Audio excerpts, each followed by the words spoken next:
Buenas noches, estamos iniciando grabación para este nuevo encuentro sincrónico. La intención de hoy en el módulo de informática forense es ver algunos elementos interesantes que están asociados a lo que es el manejo de la custodia. Entonces vamos a ver componentes que nos van a servir para todo el tema de informática forense. No sin antes indicar sobre las responsabilidades que tenemos sobre las actividades que van trabajando. De igual manera se espera que mañana se entregue la última actividad a ser desarrollada con fecha de culminación el 30 de noviembre. Entonces es importante que nos pongamos al día, tanto en el conocimiento teórico de los módulos como del práctico para poder entregarlas.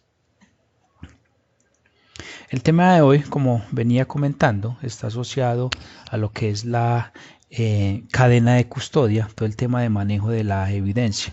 Vamos a mirar algunos tips asociados a este cuento, que es cómo trabaja y la importancia que tiene sobre la informática forense. Habíamos visto la semana pasada que muchos aspectos asociados al tema de incidentes de seguridad pues se tienen que venir trabajando de una u otra manera de la mano con lo que es la informática forense. Ahora bien, dentro de los procesos de incidentes de seguridad, pues hay un tema particular que es el manejo de la evidencia. Todo incidente de seguridad debería de tener por defecto un manejo de la evidencia digital. ¿Por qué? Porque esto nos va a ayudar o a esclarecer los hechos de por qué sucedió el incidente, o cuando estemos trabajando técnicas de informática forense, pues nos va a ayudar de una u otra manera a reconocer los diferentes patrones de lo sucedido. Ahora bien, una definición en la cadena de custodia pues son una serie de procedimientos estructurados que deben ejecutarse muy en secuencia, que lo que busca es resguardar toda la integridad de la evidencia que vamos recolectando. Esa evidencia pues nos va a servir en un futuro para demostrar un incidente o un evento de seguridad cualquiera que sea. La recomendación siempre es si se tiene el procedimiento, hay que cumplirlo de manera estricta, todos y cada uno de los procedimientos, porque eso de una u otra manera pues va a dar un reflejo de que hay una organización y que hay un procedimiento a cumplir. ¿Dónde puede haber evidencia? Bueno, hay muchas partes donde puede haber evidencia, muchas. Estas son algunos que son los elementos o componentes informáticos. Obviamente en lo que son servidores y sistemas informáticos de procesamiento como tal, pero también podemos tener evidencia en CDs y DVDs que aún se utilizan, en dispositivos de comunicaciones, en elementos multimedia que pueden estar o en los elementos anteriores o pueden estar en algún archivo temporal, en una cámara. En teléfonos celulares, dispositivos móviles, pues con los smartphones es claro que hay mucha evidencia digital. Podemos tener en las mismas cámaras fotográficas, bueno, y todos los elementos de multimedia y almacenamiento, los sitios web y el almacenamiento temporal que se hace cuando se navega de una u otra manera a algún sitio web. Internet y los sistemas DNS, correo y bueno, cualquier cantidad de elementos me pueden a mí servir para almacenar o más bien recolectar evidencia digital. Hay muchos elementos que están ahí. Buenas noches, Miguel. No sé si me estás escuchando. Hola, profe, buenas noches. Ok, perfecto. En este momento estamos grabando el encuentro. Voy en una diapositiva, en las primeras diapositivas. La estrategia de hoy es revisar un contexto global, lo que es la evidencia digital y el manejo de la custodia, y algunos tips asociados a ese concepto. Ok, perfecto, muy bien, profe, gracias. Ok, entonces podemos tener evidencia digital en muchas partes, en muchos elementos informáticos. Y hoy con el mundo de la globalización y tanta tecnología que tenemos, pues es muy fácil lograr localizar evidencia en algún punto, sea de la red o del sistema informático como tal. Bueno, algunos tips para recoger evidencia digital. Si son elementos magnéticos, cintas magnéticas que se usan bastante para cintas de gran capacidad, o si son electrónicos, es importante revisar el tema de la energía estática. Se ha visto que cuando tenemos energía estática, algunos elementos electrónicos pueden verse afectados. Pues bueno, seguramente la probabilidad es muy bajita, pero si la probabilidad de obtener una evidencia en un elemento digital, de pronto por error o desconocimiento, la energía estática llega allá, pues podemos perder ese tema.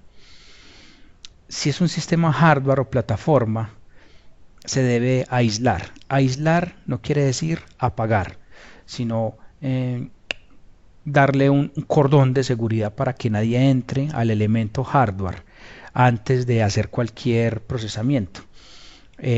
Porque hay una teoría y es que si el sistema está encendido, no es conveniente apagarlo, porque si se apaga entonces se pierde toda la evidencia que pueda haber en los temporales, que pueda estar cargada en la memoria, o si estamos hablando de un análisis forense de un ataque que está cursando en el momento que esté en línea, entonces se nos va a perder el rastro de las conexiones. Y si el dispositivo está apagado, pues es claro que no lo podemos prender porque estamos modificando la línea de tiempo y la fecha y hora en que se está ejecutando la actividad.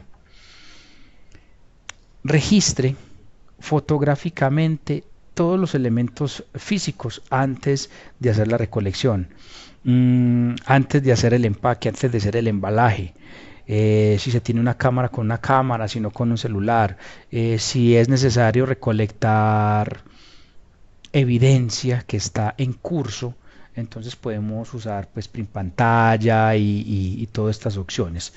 Lo importante siempre será cómo de una u otra manera vamos a recolectar la información que vamos obteniendo. Toda la evidencia digital, en la medida de lo posible, se debe obtener los códigos hash. Los códigos hash son validadores de integridad. Esto me permite que en un futuro dar garantía de que el documento o el archivo que se capturó pues realmente no ha sido modificado en el tiempo, y eso me lo da el código hash. Dentro del procedimiento, dentro de la documentación, es importante indicar con qué software se obtuvo el código hash y el tipo de código hash, porque puede ser un MD5 que ya está descontinuado, pero puede ser un SHA-1, un SHA-2, un Whirlpool, qué sé yo, cualquiera de los algoritmos hash existentes. Importante dónde se va a almacenar la evidencia que se está recolectando. Si es un CD donde se va a guardar, si es una memoria de USB, si es un disco duro, o si es un equipo que está encendido como un servidor y se requiere recuperar información, donde se va a almacenar esa evidencia. Cualquier información, en la medida de lo posible, si lo vamos a almacenar en un elemento externo, que sea un CD o un DVD. Es claro que los portátiles actuales vienen sin esa opción, pero en términos de evidencia digital es fundamental que la evidencia se resguarde en un medio que no sea escribible, porque entonces si guardo la evidencia en una memoria USB, pues es posible que alguien me la conecte por error en algún lado y algún virus, algún troyano o cualquier malware, pues me borre información, o se me pueda perder, modificar y todo eso. Entonces hay que ser o intentar ser bastante cuidadosos con el tema. Otras recomendaciones, y en temas de discos duros, si es magnético, pues intentar utilizar lo que son las bolsas antiestáticas.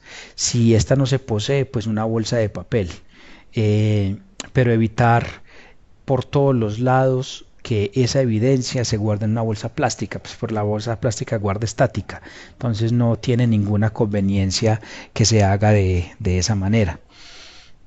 Sellar el contenedor o la bolsa donde se está guardando la evidencia e inmediatamente pues colocarle un rótulo, indicar de dónde lo obtuvo, si es geográficamente, entonces cuál es la oficina, el edificio, la ciudad, todo.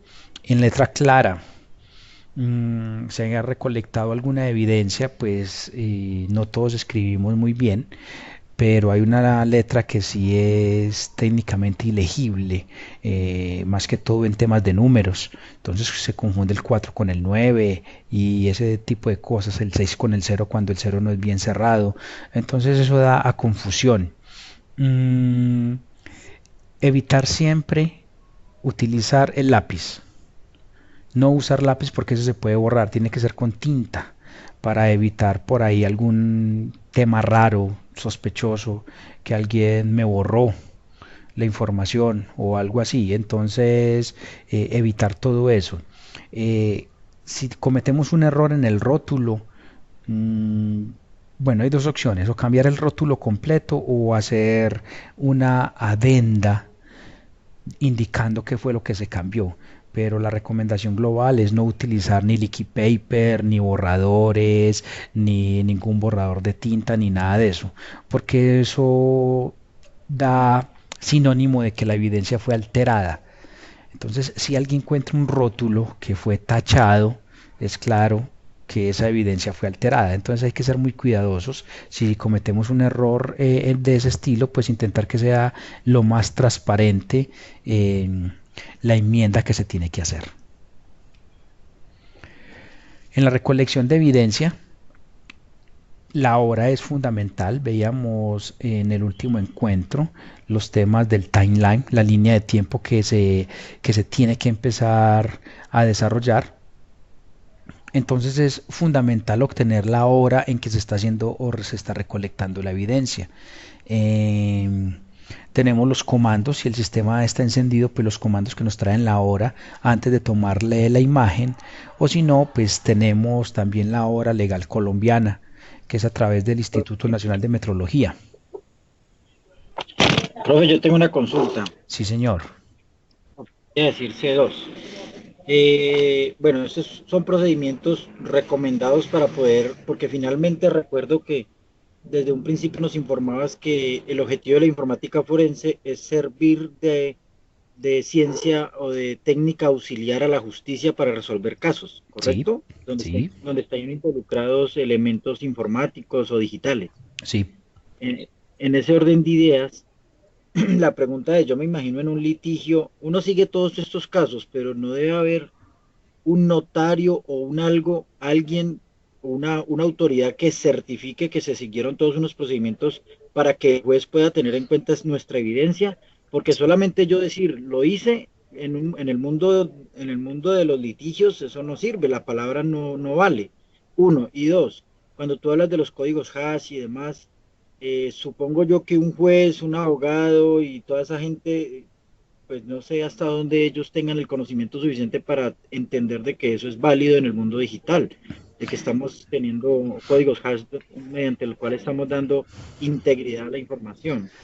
Ok, validas tus preguntas. Entonces, para la primera, normalmente cuando se recolecta evidencia o cuando es claro que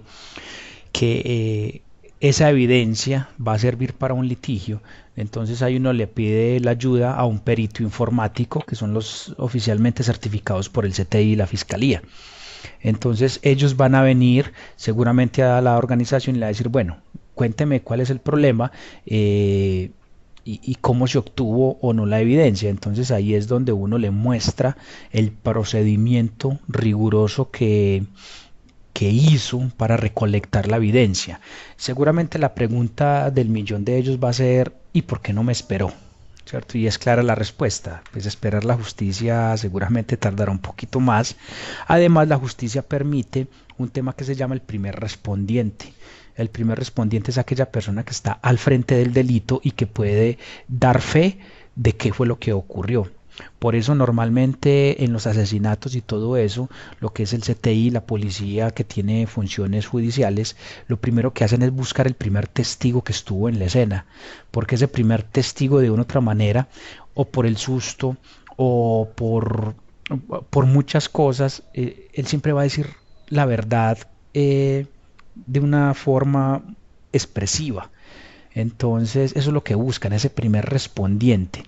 Entonces, cuando nosotros tenemos unos procedimientos en la empresa, donde dice, vea, es que nosotros ejecutamos estos 20 pasos para encontrar esta evidencia digital, cuando llegue el perito informático, para él va a ser más fácil avalar esa evidencia de cómo fue recolectada que si no tenemos ningún procedimiento. Entonces llega el perito y te pregunta, ve Miguel, ¿y vos cómo recolectaste la evidencia? Y no, pues yo cogí, le di copy paste, lo mandé a esa memoria USB y ya, yo no le hice nada más. Y no le corriste un código hash, no verificaste que si esa información estaba. No, mano, yo no hice nada más y apagué el dispositivo. Seguramente el perito te va a decir, hombre, yo no te puedo avalar esa evidencia porque no fue recolectada como debió haber sido. Yo no puedo meter la mano por lo que usted no tiene un procedimiento para la recolección. Entonces, cuando uno tiene esos procedimientos documentados, bueno, Miguel, le está cayendo la conexión. Miguel, ¿volviste? Hola, sí, sí, ya estoy aquí, profe. Ok, entonces cuando uno tiene esos procedimientos documentados es más fácil evidenciar en un juicio que realmente es algo que está organizado en la empresa y que eso da confianza y da buena fe de que se está recolectando como debe ser. Por eso la importancia de tener un procedimiento documentado y tener todo este tipo de cosas. Esa es la primera. Claro, hasta ahí.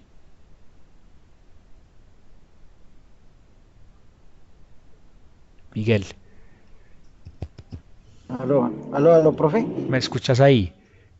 Sí, profe, te escucho. Sí, claro, me estabas diciendo que siguiendo esos procedimientos, cuando llega el perito informático, entonces puede de una manera más fácil avalar todo el procedimiento. Correcto. Pero a la justicia, no sé, un algo que se firma, que se da fe autenticada o algo. Me imagino que un abogado, nosotros los ingenieros, pues sí, le vemos la aplicación, pero un abogado o un juez pedirá algo más, ¿no? Porque esa gente pide papeles, documentos o no sé qué pedirán. Listo, entonces vamos por la primera parte. Es claro eso, que si tenemos un procedimiento, entonces ese procedimiento pues de una otra manera me va a avalar que hice lo correcto. Correcto. Listo. Ahora vamos a una segunda pregunta que me hiciste y luego una tercera que me acabas de hacer sobre los códigos hash.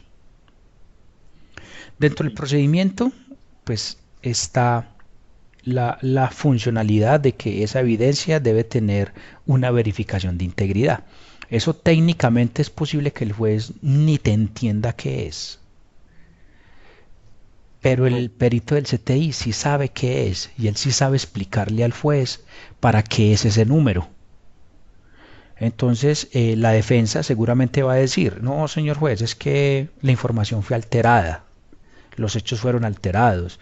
El disco duro, además, como estuvo en manos del CTI, no hay confianza porque no sabemos qué se hizo.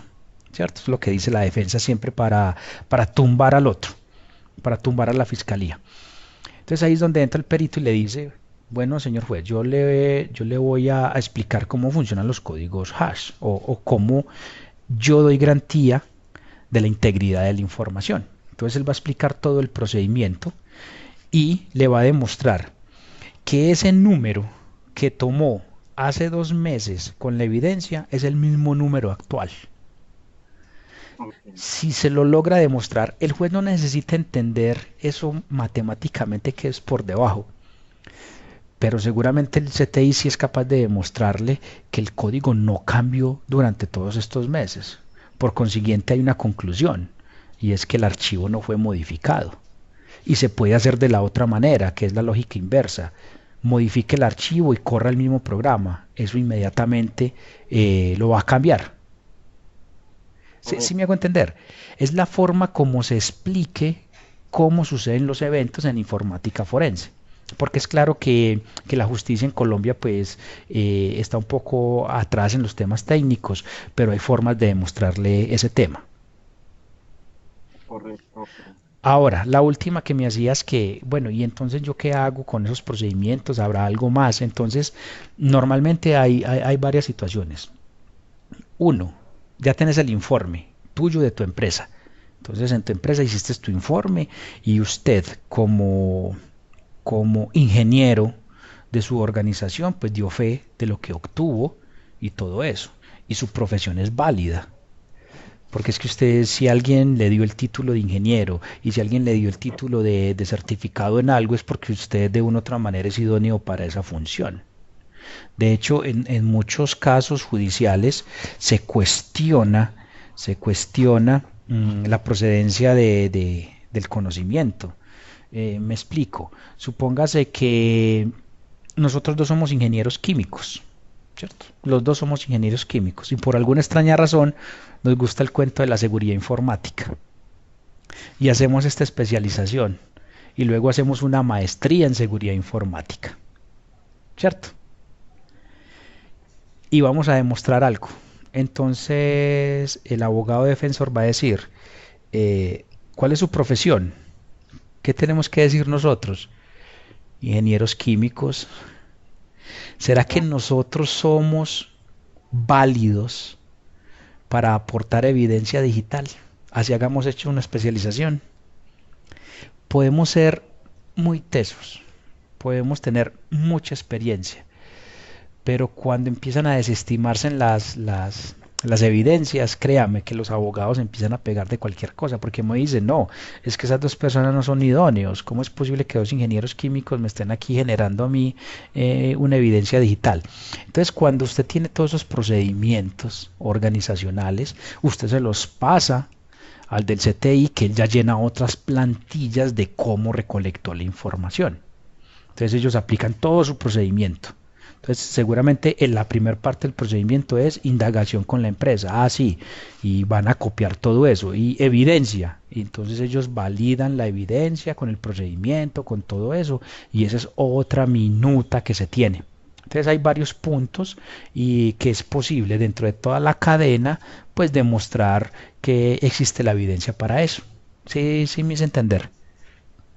Sí, sí, sí. Ok, perfecto.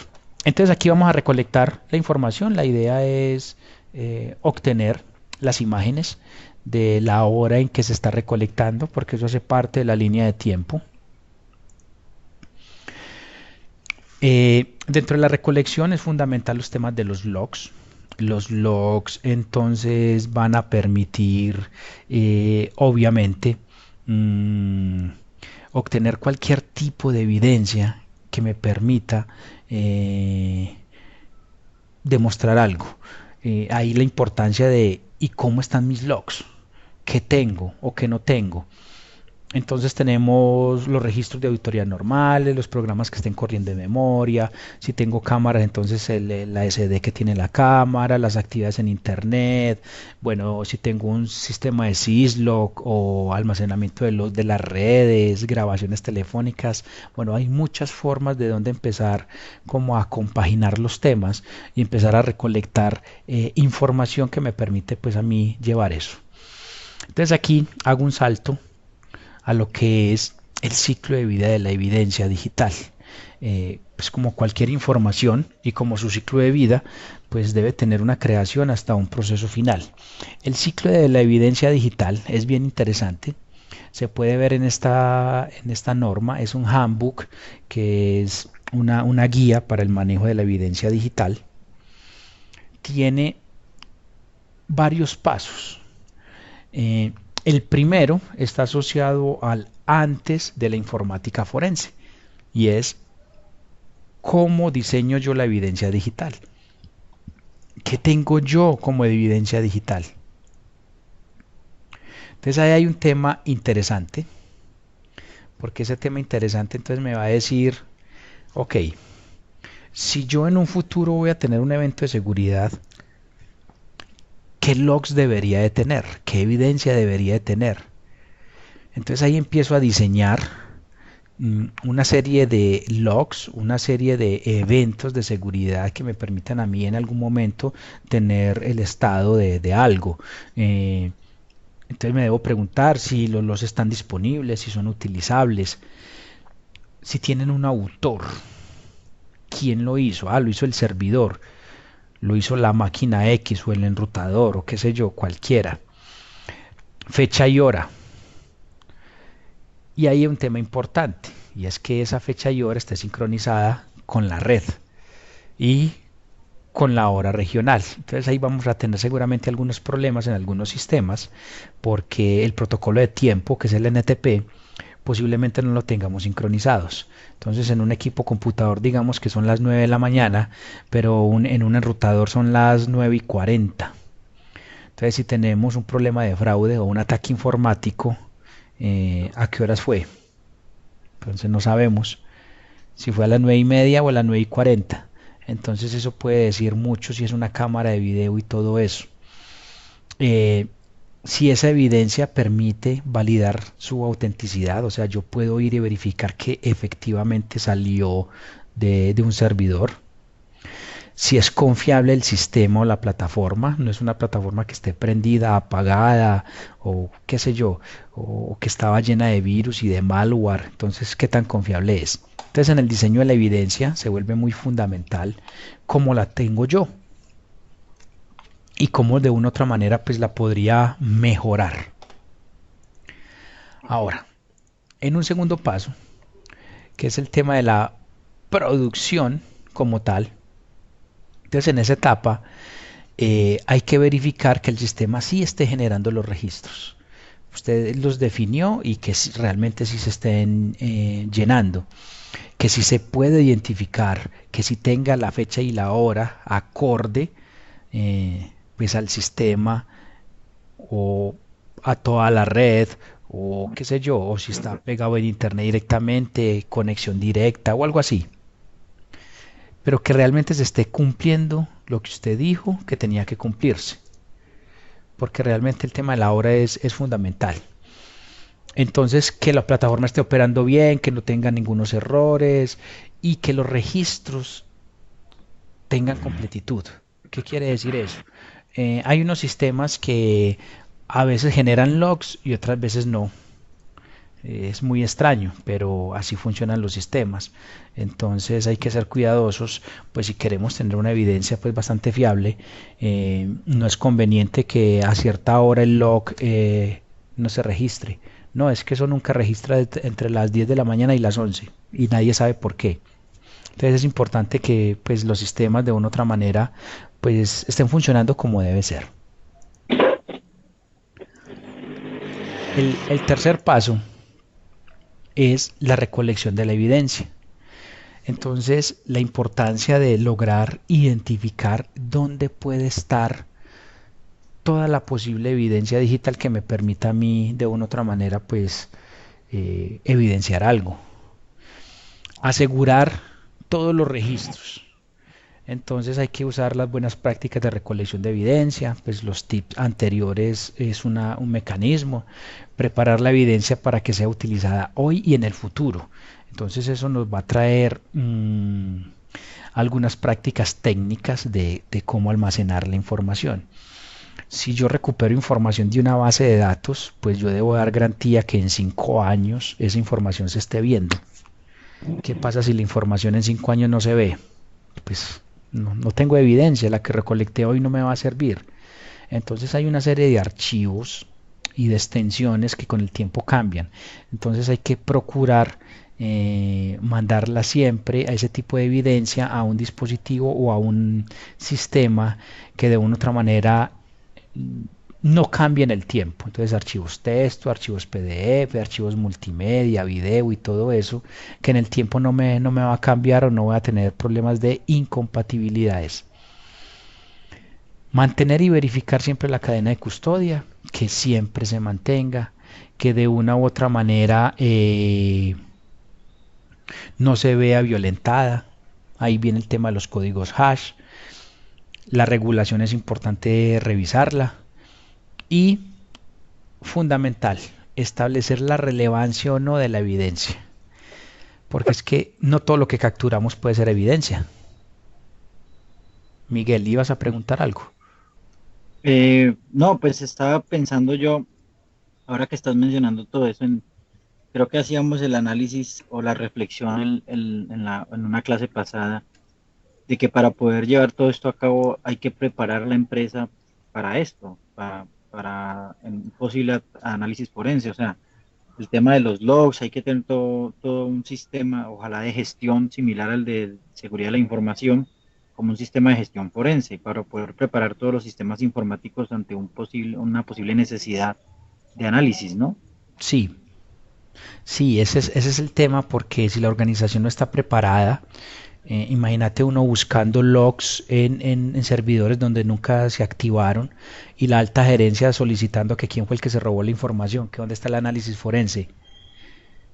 Y entonces uno dice, ¿cómo le responde uno que es que los sistemas, los servidores no tienen los logs? ¿Cómo le dice uno que el DTI nunca quiso levantar los logs ni guardar la evidencia? Es complicado porque ahí hay que hacer, sí, todo un tema de cultura en seguridad. Hay que preparar la Exacto. Es que, empresa. ¿a dónde voy yo? ¿A dónde voy yo, profe? A que estos son temas, finalmente son temas de gobierno corporativo. O sea, tú no le puedes pedir a un ingeniero dónde están los logs si la empresa a nivel gobierno, a nivel de gerencia, no es una necesidad estratégica de la empresa tener un sistema de gestión de análisis forense por si algún día pasa algo. Eso. Si dentro de las necesidades de la empresa y dentro de la estrategia de la empresa está eso, pues se implementa, pero a veces sucede, y no solamente en este caso de seguridad, y más aún en forense, que si la seguridad a veces no se implementa adecuadamente, y me refiero a que sucede con muchas otras cosas en las organizaciones. Entonces, uno no puede ir ante los técnicos a pedirles lo que la estrategia no ha visto como una necesidad empresarial, digo yo. Sí, y es claro, los temas de seguridad, al menos los globales, puede eventualmente que la empresa lo entienda. Ah, sí, yo necesito una protección, que un firewall, que necesito un antivirus, porque hay tantos ataques ya que los gerentes ya dicen, ah, no, no, entonces consigamos eso. Pero cuando ya uno llega a este detalle, que es un detalle pues un poco más de alto nivel en términos de seguridad, sí, la empresa no está preparada para eso. Entonces la empresa dice, ve, yo creo que tengo un problema de robo cajas menores, investiguemos. Y lo ponen a usted, Miguel, a investigar. Y usted dice, trágame tierra, ¿yo qué hago? Correcto. ¿Cierto? Pero como usted es el ingeniero de seguridad, usted es el que tiene que poner el pecho. Y entonces usted dice, no, venga a ver por dónde sacamos esto. Y empieza usted a preguntarle al señor gerente de TI, venga, señor gerente, yo necesito este sistema de información así, así. Ah, no, eso funciona 7 por 24 y no se puede ni apagar ni nada. Y eso yo no le guardo logs. Entonces empiezan a encontrarse con esas dificultades y sí, es el tema. Entonces levanto logs por si algo me puede pasar. Es complicado, créame que es complicado, por eso el tema de informática forense y manejo de incidentes de seguridad es un nivel un poco más alto en términos de seguridad.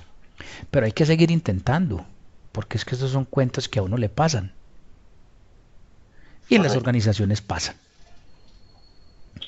Perfecto. Ahora, deben haber comités donde se definen esas estrategias. Entonces, lo que se puede hacer es pasar la propuesta al comité o a la gerencia a la dirección, no sé, a quienes sean, y se les dice que es importante ir pensando en una gestión de incidentes, en un equipo de respuesta a incidentes de seguridad. O sea, porque esto es un complemento al sistema de gestión de seguridad de la información, si es que lo hay, por lo menos un sistema de gestión de seguridad de la información. Correcto. Entonces, entonces es un complemento. Ahora, si uno levanta la mano y nadie para bolas porque no le den la importancia, creen que eso no es necesario, eso nunca lo vamos a necesitar, es más importante estar pendiente de la facturación o de las ventas, entonces sencillamente el día que lo piden, con el mayor respeto, toca decir, no estamos preparados para tanto, para todo eso que requiere tanto abarque de cosas, porque preparar todos los logs de los servidores, hacer todo un rastreo ante una situación de un incidente de seguridad, no es una cosa sencilla como tú muy bien lo has dicho. Es correcto. Entonces, en ese orden de ideas, sí, uno dice, bueno, lastimosamente después no me pidan esto, pero siempre le van a pedir a uno lo que no hay. Hay otro tema y es que cuando uno pide muchas cosas en términos de seguridad, la pregunta siempre la hacen, la pregunta del millón, ¿y qué ha venido pasando? Y y volvemos al tema que dijiste ahora, si no hay un sistema de gestión de seguridad, no tenemos registros, no tenemos dónde registrar los eventos de seguridad. Entonces seguramente si no tenemos los registros del pasado, ¿cómo vamos a mostrar y medir el futuro? No, no tenemos. Pero hay que seguir intentando a ver si logramos sacar temas que uno dice, esto es importante, en temas de incidentes de seguridad. ¿Qué pasa si? ¿Qué pasa si me atacan? ¿Yo a quién llamo? Yo convoco al comité de crisis o a quién convoco. ¿Qué pasa que me están tumbando la red? O vino el último ransomware. ¿Yo qué voy a hacer? Ese tipo de cosas y procedimientos lastimosamente se crean solo cuando pasan. De resto, no, todavía no hay conciencia. Pero esos son los pinitos que uno tiene que hacer en las organizaciones. De acuerdo. Bueno, Entonces, después de hacer esto, entonces vamos al análisis de la evidencia. Entonces, ¿qué consideraciones hay? Es copias auténticas de toda la evidencia, e intentar ser siempre en medios estériles, lo que hablábamos ahora, capacitar a los que hacen la recolección y análisis de datos, verificar la confiabilidad y eso implica qué procedimientos usó para recolectar la evidencia, establecer los rangos de tiempo. Por eso no toda la evidencia que se recolecte es evidencia que podemos aportar. Hay que hacer descartes de muchas cosas obvias y ir un poco más allá. Hay que pensar en las limitaciones de la tecnología. Pues si bien las organizaciones se mueven con tecnología, es claro que no la tenemos toda, entonces hay que ser muy cautos en ese tema y mirar cómo encontrar o intentar encontrar información al respecto. Un paso 5 es el tema de los reportes y aquí sí hay que detenerse un poco y es todos los documentos, todos los procedimientos hay que documentarlos. Todo lo que se efectuó hay que documentarlo, hay que escribir cómo se hizo. Y si el procedimiento está escrito, pues cumpla los 5, los 10 pasos que hay. Entonces, en ese reporte y presentación, ahí es donde viene la importancia de qué tengo escrito y cómo lo estoy haciendo. Y el último paso es determinar la relevancia. Entonces, en temas de valor probatorio es si lo que yo encontré realmente me aporta lo que me están pidiendo. Muchas veces algunos incluyen imágenes, fotos, videos que es posible que ni tenga relación, pero llenan los CDs de una cantidad de cosas que realmente no tienen la relevancia que debe ser. Eh, Aparte de esa relevancia, pues se debe considerar el tema del tiempo, la hora que lo recolectó y todo eso. Ahora, cuando estamos recolectando la evidencia, entonces alguien va a preguntar, ¿y usted cómo lo hizo? Y ahí es donde, Miguel, tenemos que sacar el procedimiento y decir, no, claro, es que yo lo hice de esta manera, y de esta, y de esta, y de esta. Ahí es donde fluyen los procedimientos. Y le voy a colocar un ejemplo que una vez me pasó en una consultoría de una empresa. Hubo un robo de cajas menores. Entonces, en la investigación se encontró que una persona conocía el proceso de compras y era el que estaba haciendo robo de cajas menores. Entonces se puso el denuncio, se llamó al CTI, todo eso. El CTI llegó, eh, recolectó cierta evidencia y avaló la otra y efectivamente generó una orden de captura por la persona y la persona se la llevaron presa. Entonces hasta ahí, ok, el primer paso. Entonces empiezan los aportes de las evidencias. Entonces, del lado de la organización, se asigna a un ingeniero para que recolecte más evidencia. Y el abogado defensor de la otra parte empieza a pedir mucha información, que cuál era la arquitectura, que si tenía protecciones de seguridad, que cuál era el procedimiento para crear cuentas de usuario, bueno, por ahí 20 o 25 preguntas que algunas muy raras, muy extrañas, supongo que por ser abogado no sabía redactarlas, pero en esa medida se respondió una por una porque existían los procedimientos, porque en particular en esa empresa había un sistema de gestión. Entonces cada pregunta tenía una respuesta exacta. ¿Cuál es la arquitectura? Ah, sí, vea, esta es la arquitectura de la red.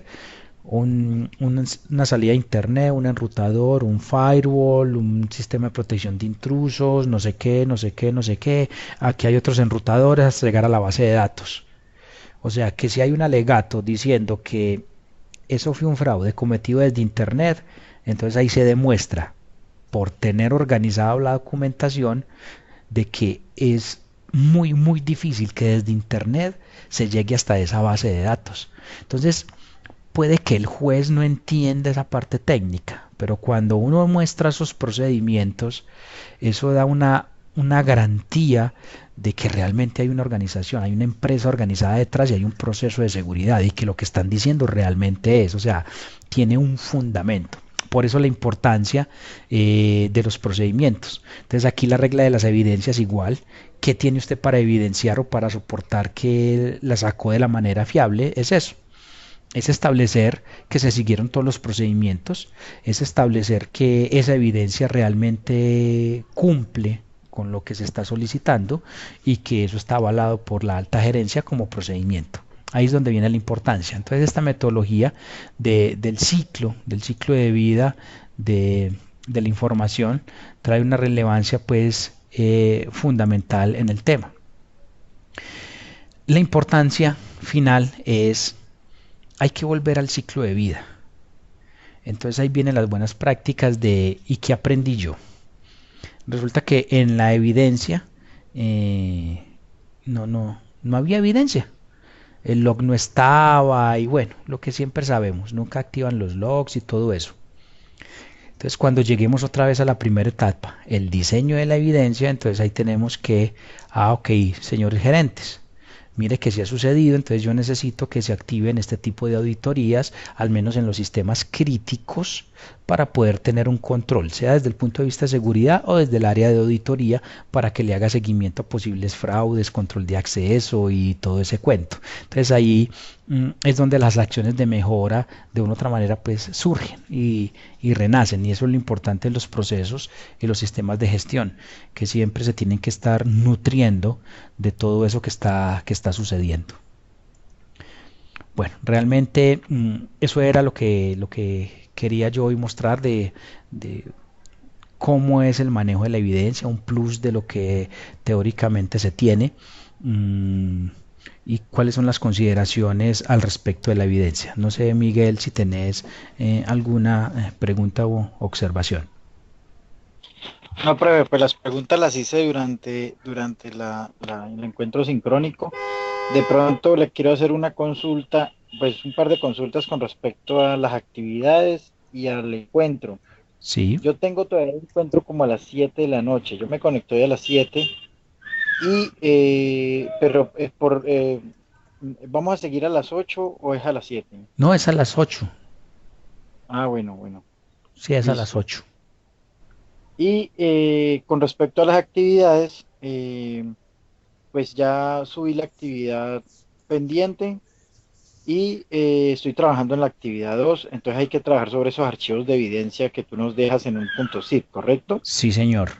Sí, señor. Y finalmente generar un informe de acuerdo a los pasos de generación de informe, ¿correcto? Sí, señor. Ok. ¿Tenemos algún ejemplo de informe a seguir? Mm, no hay un global de ejemplo, solamente seguir los 4 pasos y sobre esos 4 puntos simplemente vas describiendo la actividad y las evidencias, pero no hay un informe como base, como carátula para plasmar ahí, no. Sí, bueno, perfecto. Y con respecto a la actividad 3 que también ya la estuve hojeando, Dice que en el archivo anexo se encuentran las condiciones de esta actividad, pero no vi un archivo anexo. Cuando me meto adentro veo que ya es para enviarla y no veo ese archivo anexo, profe. ¿O será que yo? No, no, no está porque le estoy haciendo unos ajustes y también dándote unos tiempitos. Ah, unos, bueno, unos tiempitos. Entonces le estoy haciendo unos ajustes finales y espero de hoy a mañana montar la actividad con toda la evidencia. ah, listo, profe. No, entonces esas eran las consultas. Como puede ver, estoy pues muy pendiente de las actividades para que a final del curso estén todas desarrolladas.